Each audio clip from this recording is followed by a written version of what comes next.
Hello friends, आपके अपने YouTube channel study experts classes में आप सभी का स्वागत है। दोस्तों, आज का जो वीडियो लेकर आए हैं हम, ये है गुप्तोत्तर कालीन भारत।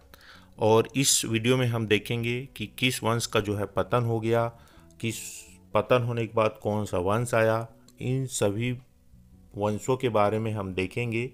और ये भी देखेंगे कि कौन से यात्री जो है चीनी यात्री भारत आए थे और कब आए थे, क्या किया उन्होंने। इन सभी को जो है इस वीडियो में हम देखेंगे। और वीडियो शुरू करने से मैं आपको बता दूं, अगर वीडियो को पसंद आएगा तो आप लाइक ज़रूर कीजिएगा। और हाँ, अभी तक हमारे चैनल को आप सब्सक्राइब नहीं किए तो प्लीज़ जाकर सब्सक्राइब कीजिए और बेल आइकन को भी दबाइए। ठीक है, चलिए ये वीडियो जो है स्टार्ट करते हैं हम। देखिए क्या हुआ था। स्कंदगुप्त के पश्चात, ठीक है, गुप्त वंश की सत्ता का क्रमित पतन आरंभ हुआ। देखिए पहले क्या हो गया, स्कंदगुप्त का तो पतन हो गया, फिर उसके बाद क्या हुआ, गुप्त वंश की जो सत्ता थी वो भी धीरे धीरे पतन होना प्रारंभ हुआ। एक एक करके गुप्तों का जो है गुप्त था प्रभाव था सीमित होने लगा था। गुप्त साम्राज्य के पतन के बाद उत्तर भारत में निम्न राजवंशों का उदय हुआ था। ठीक है, देखिए गुप्त साम्राज्य जो है पूरी तरह से समाप्त हो गया, पतन हो गया। तो जो उसके बाद जो वंश आए थे, तो कौन कौन से वंश आए थे देखेंगे हम, किन किन का जो है उदय हुआ। पहला ये था कि पुष्यभूति वंश, यानी कि थानेश्वर इनको कहा जाता था उस समय, इसका जो है आरंभ हुआ। फिर इसके बाद क्या हुआ, इनका जब पतन हो गया तो फिर क्या हो गया, मौखरी वंश आए। ठीक है, मौखरी वंश यानी कि कन्नौज कन्नौज इनकी राजधानी हुआ करती थी उस समय। ठीक है, ये देखेंगे। उसके बाद क्या हुआ, मौखरी वंश के बाद क्या आया था, गुप्त वंश आया था। और उस समय राजधानी क्या था, मगध था उस समय। ठीक है, फिर उसके बाद क्या आए थे, मैत्री वंश आया था। ठीक है, उस समय उसकी राजधानी क्या थी, वल्लभी थी। और उसके बाद फिर लास्ट में जो वंश आया था, ये गौड़ वंश था, जो कि इसकी राजधानी क्या थी, बंगाल थी। ठीक है, इसमें जो प्रमुख है हम ये देखेंगे कौन कौन सा। मौखरी वंश को देख लेंगे, जो कि आपके एग्जाम में पूछा जाता है। साथ में ये भी देख लेंगे कि पुष्यभूति वंश, ये भी आपके एग्जाम में अधिकतर पूछा जाता है। और लास्ट में हम देखेंगे क्या है कि हर्षवर्धन के बारे में देखेंगे। ठीक है, इन तीनों के बारे में जो है बहुत ही कम ही क्वेश्चन आते हैं, लेकिन फिर भी आप इनको भी पढ़ लीजिएगा। ठीक है, लेकिन मैं आपको ये दोनों के बारे में आपको आज अच्छे से बताऊंगा। ठीक है, चलिए देखते हैं। पहला जो है मौखरी वंश के बारे में जान लेते हैं। देखिए इसकी राजधानी जो है कन्नौज थी।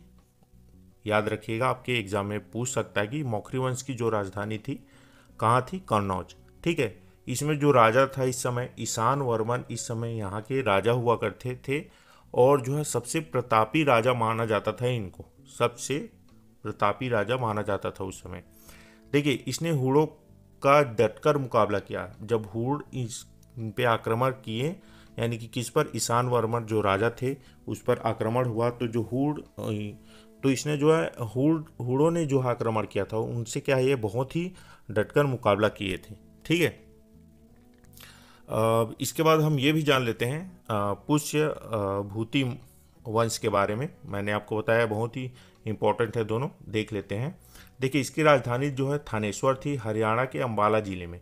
अगर पूछ दिया जाए आपके एग्जाम में कि थानेश्वर कहाँ है, तो आप बता सकेंगे कि हरियाणा के अंबाला जिले में स्थित है। देखिए बाद में हर्षवर्धन ने बंगाल के शासन, यानी कि शासक, ठीक है, संसाक की हत्या कर राजश्री को छुड़वा लिया। किसने जो है हत्या कर दी, किसकी, हर्षवर्धन ने बंगाल के शासक शशांक की हत्या कर दी थी। और किसको छुड़वा लिया था, राजश्री को छुड़वा लिया था। तो ये इंपॉर्टेंट है, इसको भी याद रखिएगा। देखिए अब हर्षवर्धन के बारे में जान लेते हैं। देखिए ये राजा था कब से कब तक, 606 ईसा से लेके 647 ईसा तक ये राजा था। ठीक है, अब इस समय इसकी जो है ये देखेंगे कि इसके कवि कौन थे, दरबारी कवि इसके थे बाणभट्ट। और बाणभट्ट ने किसकी रचयिता की थी, हर्षचरित जो पुस्तक है उसकी रचयिता की थी। ठीक है, बाणभट्ट ने हर्षचरित नामक ग्रंथ लिखा था।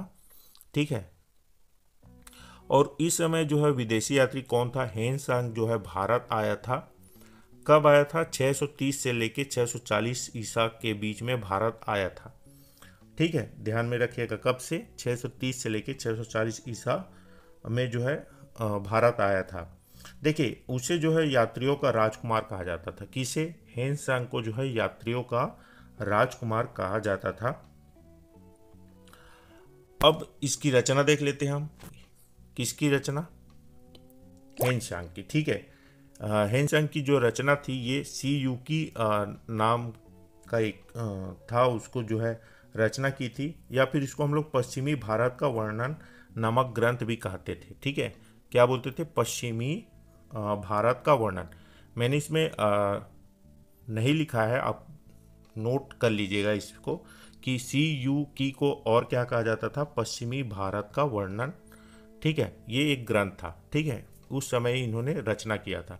अब देखिए हर्षवर्धन के समय में युद्ध हुआ था 618 से लेके 619 ईसा में। ठीक है, हर्षवर्धन को चालुक्य शासक पुलकेशिन द्वितीय ने नर्मदा नदी, पहले क्या था ये, रेवा नदी था, ठीक है, तट पर पराजित किया। किसको, हर्षवर्धन को किसने पराजित किया, ठीक है, चालुक्य शासक पुलकेशिन द्वितीय ने।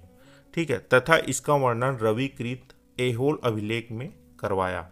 और ये जब पराजित कर दिया उसका, तो उसका वर्णन जो है रविकृत है एक ऐहोल अभिलेख उसमें करवाया। ठीक है, उसके बाद थे उपासक। इसके कौन कौन से उपासक मतलब माना जाता है वो देखिए। हर्षवर्धन बौद्ध धर्म के महायान शाखा का समर्थक होने के साथ साथ शिव विष्णु की भी स्तुति किया करते थे। तो आपके एग्जाम में पूछा जा सकता है ये कि हर्षवर्धन जो है बौद्ध धर्म के महायान शाखा का समर्थक तो थे, साथ साथ किसकी स्तुति करते थे, तो ये शिव विष्णु जी की जो है स्तुति करते थे। अब देखिए छत्तीसगढ़ के प्रसिद्ध शासक महाशिवगुप्त, ठीक है, कौन, बालार्जुन हर्षवर्धन के समय समकालीन थे। ठीक है, कौन, महाशिवगुप्त बालार्जुन हर्षवर्धन के समकालीन थे, उसी समय के वो भी राजा थे यहाँ छत्तीसगढ़ के। ठीक है, अब ये जान लेते हैं कि त्रिपक्षीय संघर्ष के बारे में। जब गुप्तोत्तर काल आया तो त्रिपक्षीय संघर्ष भी हुआ था उस समय। ठीक है, तो ये देखेंगे, तो त्रिपक्षीय संघर्ष 3 तरीके से हुआ था, राष्ट्रकूट वंश, फिर गुर्जर प्रतिहार वंश और पाल वंश।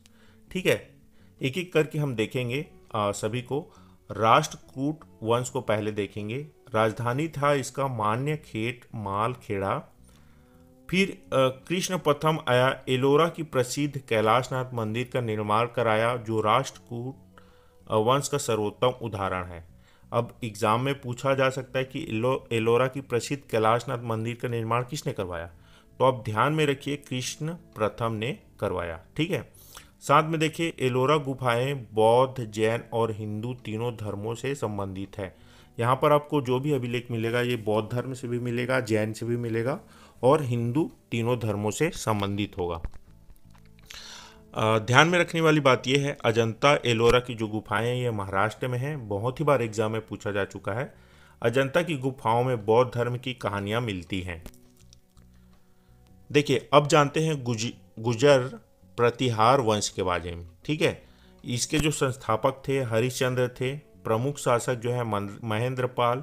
इसके दरबार में प्रसिद्ध विद्वान राजशेखर निवास करते थे, जिसने कपूर मर्जरी, काव्य मीमांसा एवं विट्ठल साल भंजिका बाल रामायण की रचना की। ठीक है, क्या क्या की रचना की, ध्यान में देखिए कौन कौन सा, कपूर मंजरी, काव्य मीमांसा एवं विट्ठल साल भंजिका एवं बाल रामायण की रचना की। किसने की, महेंद्रपाल ने। ठीक है, अब देखेंगे पाल वंश के बारे में। पाल वंश की जो है संस्थापक कौन थे, गोपाल थे। कब किए, 750 ईसा में। ठीक है, राजधानी क्या थी, मुंगेर। और प्रमुख शासक जो थे धर्मपाल थे उस समय। ठीक है, इन्होंने विक्रमशिला विश्वविद्यालय यानी कि भागलपुर का निर्माण करवाया था। कहाँ है, जो भागलपुर में जो विक्रमशिला विश्वविद्यालय है, किसने निर्माण करवाया था, तो धर्मपाल ने। किस वंश में, पाल वंश वाले में। ठीक है, उसके बाद आता है काकतीय वंश आता है, इसी से रिलेटेड है, हालांकि आने वाले समय के लिए काकतीय वंश, इसके संस्थापक थे बेता प्रथम और प्रसिद्ध रुद्रमा देवी। तो काकतीय वंश में आपको यही 2 पॉइंट याद रखिए, आपके एग्जाम में यही 2 पॉइंट आ सकता है और इससे रिलेटेड अन्य नहीं आएगा, संस्थापक बेता प्रथम और प्रसिद्ध रुद्रमा देवी।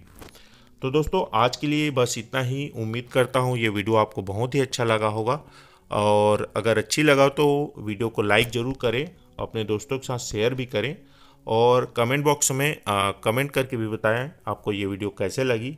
और हाँ, अभी तक हमारे चैनल को आप सब्सक्राइब नहीं किए तो प्लीज़ हमारे चैनल को सब्सक्राइब भी कर लें। Thank you.